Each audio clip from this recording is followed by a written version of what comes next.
mic is doing it again. Okay.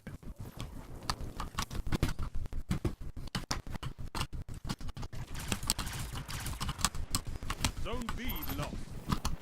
Good night. Yeah, fix it. Yep, that works, thank you. I'm gonna have to figure out a permanent fix for this because I don't know why it does that. Oh, dude, I have an extra. Why are you teabagging me? Better than you, obviously. Okay.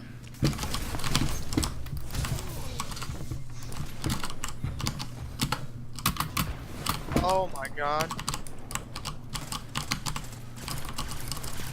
That shut them down. Not that guy. Shit, heavy's gone. I mean, the man shotgunned me as I ran around the corner. It's like the easiest. Zone A captured. You have zone advantage. Shut the enemy down. Now you're fighting with hearts, Guardian. Did we get him? Yeah, he did. Excuse. Was a headshot? 5 minutes remaining. Okay, cool. I think he wasted that, to be honest. Oh my god, there's like 1,500 people there, bro.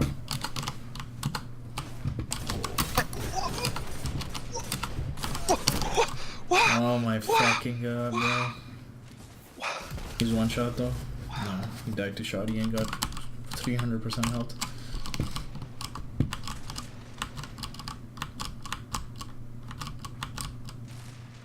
You're going the wrong side, teammate. What are you doing? How do you plan on killing that guy?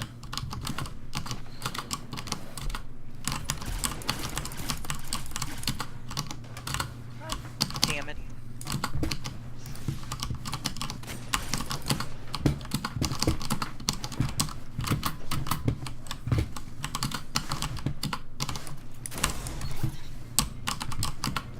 Thank you.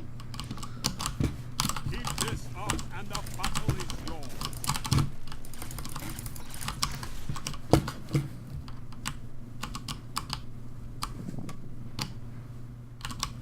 Can I not see a single fucking opponent here now? What the fuck?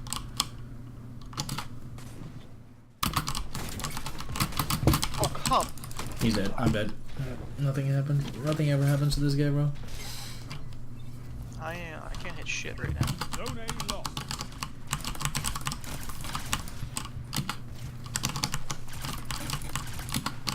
Fucking kill clip and can't get any damage on him. Does theirs? Oh man. Oh damn.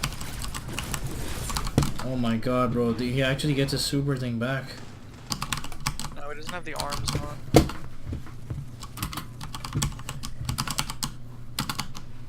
You're such a Zone bitch. C lost. Power play. Enemy has your zone. 3 minutes. You're going to lose. Zone C captured.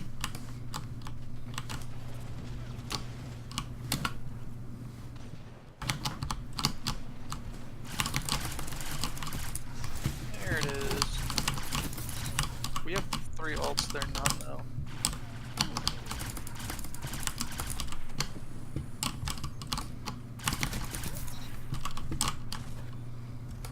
Zone B captured. You Get the fuck out of my face. What? I fucking hate not being able to see across map. There's 3 people coming from A to C.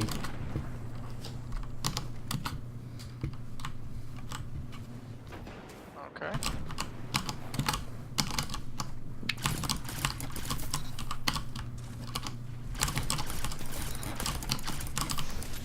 I'm gonna take damage.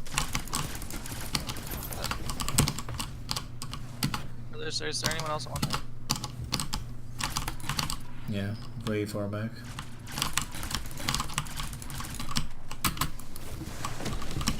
Okay.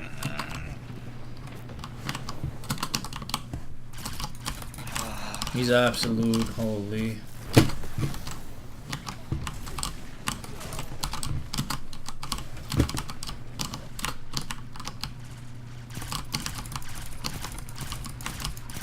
Oh my god, I'm doing no damage. Seriously? My respect, Hunter. Okay, we have a bunch of alts. You can use them, people. Use your ult to save C. I can't. I'm still need to clear. I'm dead. Thank you. There's a guy behind C.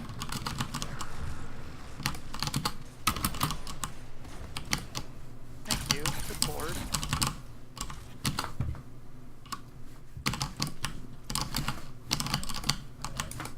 The fuck? Where is everyone?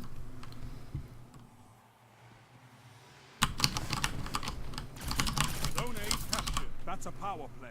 How did I not get a headshot Now on that? hold. It's literally all I saw. Oh boy. Ah. Victory well executed. Wait, I didn't get any rewards. I got 0 drops. Huh. Actually, I didn't use the thing. I should have. I need to go to the tower. Bro, that guy's only 1.75. He was spamming Luna's Howl and that one-eyed mask and everything else. You suck, bro. That is 21 longest fresh. Valor win streak, my ass. Fuck. I don't even have that emblem. Which one? The one I had. Alright, I am done. Alright, I man. need to go to tower. Alright. Alright, if you don't want to go, I'll just go by mine. Yeah, I don't think I have anything there, so. Alright, well I'm just gonna leave the Discord then for tonight. Alright, good night. Alright, see you, man. See ya. Fun as always. Oh, absolutely. Good spot.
I have friends that are pretty overweight, and one that died pretty recently who was really big, and he just had this feeling when he would meet people.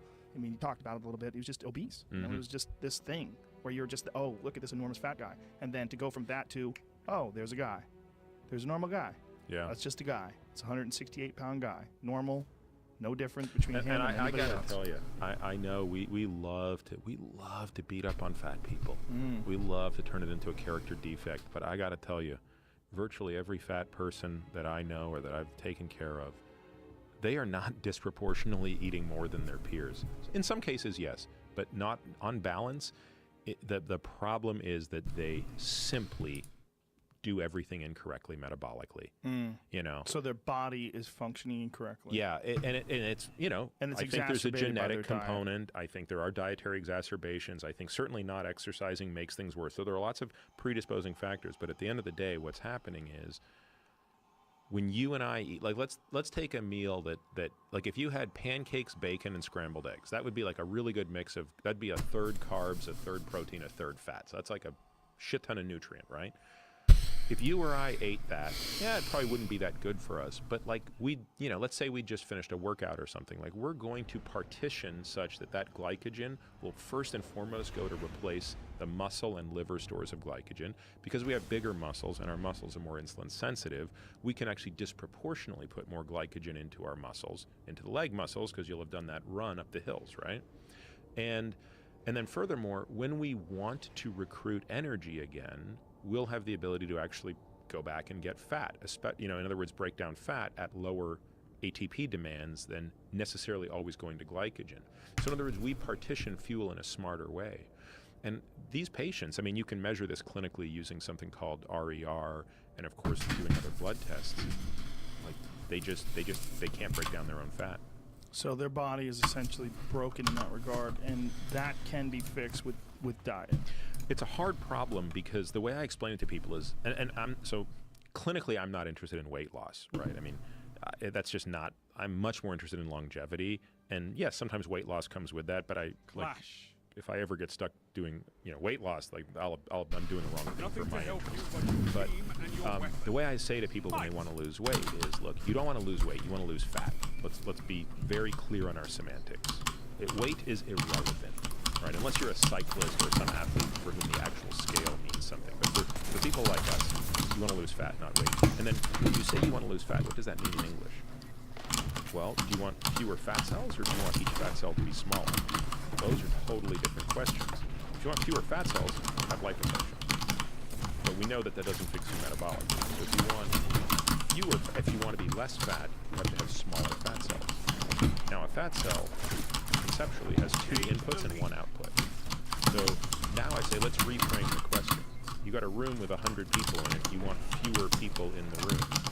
What has to happen? More people have to leave the room than enter the room. So similarly, if you have a fat cell and you want it to be less fat, you got to get more fat out of it than enters it. And the fat that exits the cell exits via a process called lipolysis. And the inputs to a fat cell are something called de novo lipogenesis, which is turning carbohydrates into fat, and reesterification, which is turning fat, like free fatty acid, into a triglyceride back into a fat cell. Each of those 3 doors is controlled by hormones. And so the purpose of nutrition or fasting or exercise or drugs or hormones or all these things is to manipulate those hormones in the direction of what I call negative fat flux, or what would be referred to in the literature as fat balance, negative fat balance. And the hormones that drive that are many. Insulin, hormone-sensitive lipase, testosterone, estrogen, cortisol being the 5 most important in my opinion. Maybe someone will disagree with that, but I think those are the 5 that rule the roost. And so, how do you manipulate those? Well, insulin seems to be the most important of the 5, and there's no better way to lower insulin than to not eat. So the first thing that happened to that dude who went 382 days without anything but water and minerals is he basically had very low insulin levels. In fact, once he got into raging ketosis, which he got into by about day 7, his insulin came up only to prevent him from going into ketoacidosis, which was what would happen if he had no insulin response. In other words, if he was a type 1 diabetic, he would have died of ketoacidosis because he wouldn't have had the insulin to regulate the uptick of ketones. But if you or I did this, because we have a normal pancreas, we would make just enough insulin to suppress ketogenesis and keep that beta-hydroxybutyrate level in the, kind of in the neighborhood of probably 7 or 8 millimolar, as opposed to getting north of 12 to 15 when you get into trouble. So, how do you manipulate insulin? Nutrition is the first way. If you can't fat, the next best thing is to reduce carbohydrates. Carbohydrates obviously are the most insulinogenic of food, although protein can be quite insulinogenic as well. It has a different response. And then that's when you start to think about these other things. I've seen patients where they just can't lose weight. And I watch what they're doing. They're doing everything right. They just can't lose weight. But then you notice their cortisol levels through the roof. Hard to get rid of fat when you have lots of cortisol. Cortisol is a very anabolic hormone to fat and a very catabolic hormone to muscle. It's the exact opposite of what we want. Testosterone, of course, is the exact opposite. Testosterone is catabolic to fat, but anabolic to muscle.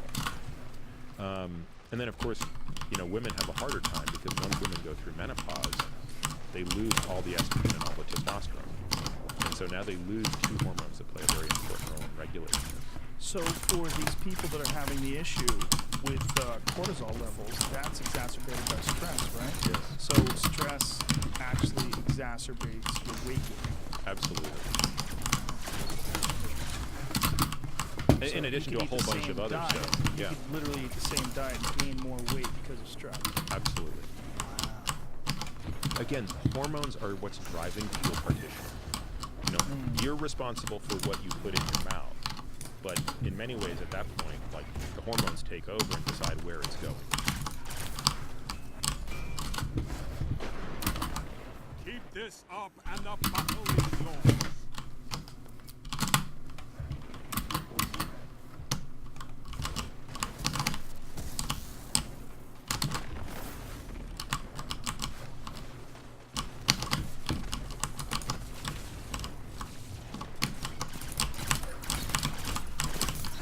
Hunters like you blaze the path for the rest of us.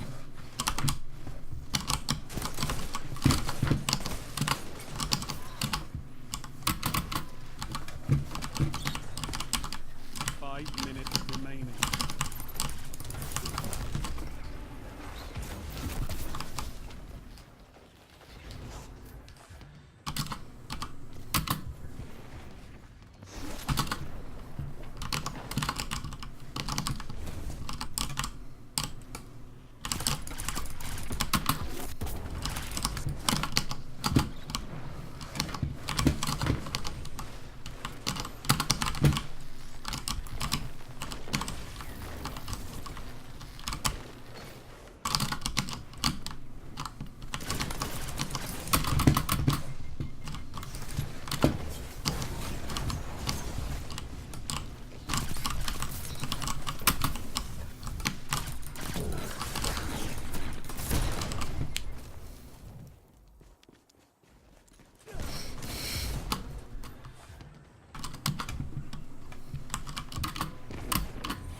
Double down.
well-fought victory.